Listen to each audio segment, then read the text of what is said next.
ایمان مې کډې وکړي بیا سره د ذکر فکر وخت ذکر فکر او ما چې شیره په هر بنگړي والا ګولالای ډېر ښه نصیب به چې لیکلي وي کاش شاله یو دا د پله دا د اختشام الدین شاه ملک عظمت علي ته د ډلای نن بل دی والله نن بل دی دا تفاره د موقع محل سره یو غزل ده چې په هر چا باندې ګرانه ده لیکواله ګولالای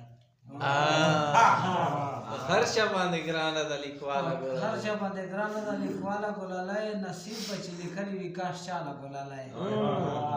او خاونده قدرتونو د رنګونو نه د زار شم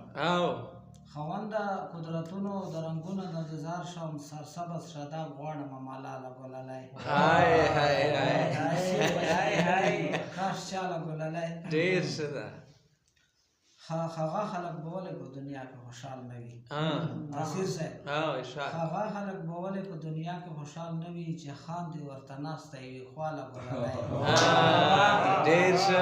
نصیب به چې لیکلي وي کاش چاله ګولالای په هر چا باندې ګرانه ده لیکواله ګولالای او په غنم په ازغو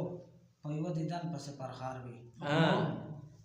ممتلي صاحب په غنم په ازغو په یوه دیدن پسې پرخار وي د خدای لوی نعمت ته خپل کورواله ګولالای ډېر ښه ده نصیب به چې لیکلي وي کاش چاله ګولالای او ایمان مې کاټې وکړي بیا سره د ذکر فکر ایمان مې کاټې وکړي بیا سره د ذکر فکر وخت ذکر فکر او ما چې شیره په هر بنگړي والا ګولالای ډېر ښه نصیب به چې لیکلي وي کاش چاله ګولالای او عمره شاعري دی کراچۍ او دریا سیند ده عمره کراچۍ دی شاعري دی کراچۍ او دریا سیند ده یو ته د پکې تلو سه خوشاله ګولالای ډېر ښه او نصیب به چې لیکلي وي کاش چاله ګولالای هر چا باندې ګرانه ده لیکواله ګولالای ډېر ښه ګولالای لیکله دا خو چې دا وړي کاونی پکې وایي بخیر د ملګری ته بیا په یوې په غزل میاشتې په ټیپ په باندې کنه دا بل څو شعرونه ملګرو دغه ده فیسبوک کې پښتانه چې به حجاب ووینه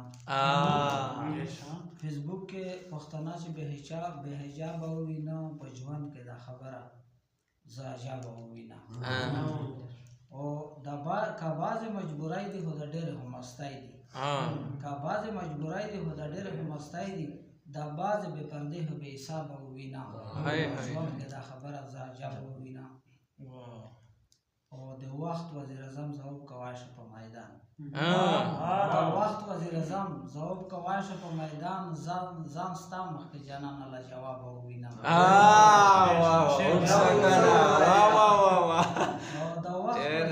ځواب کوای شو په میدان ځان ستا مخکې چې ولې له جوابه ووینم سجده مې زړګی غواړي خو مکان نه ملویږي عظمت صاحب سجده مې زړګی غواړي خو مکان نه ملویږي چې یار د وروځو منځ کې د محرابه ووینم ډېر ښه او پرهیز در نه کومه خو که زړه مې درته کېږي صدر صاحب پرهیز در نه کومه خو که زړه مې درته کېږي محفل کې دی چې هر کله ربابه ووینم بیا وایه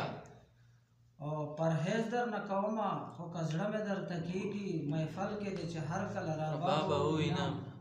او څه دومره بهانه خو جوړوه کله نه کله څه دومره بهانه خو جوړوه کله نه کله چې بیا د یو نظر پر جنابه ووینم او ما ټوله ورځ خرابه شي عمره دا منې ټوله ورځ خرابه انګار صاحب ما ټوله ورځ خرابه شي عمره دا منې رقیب ستا چې ذهنه خرابه ووینم ډېر ښه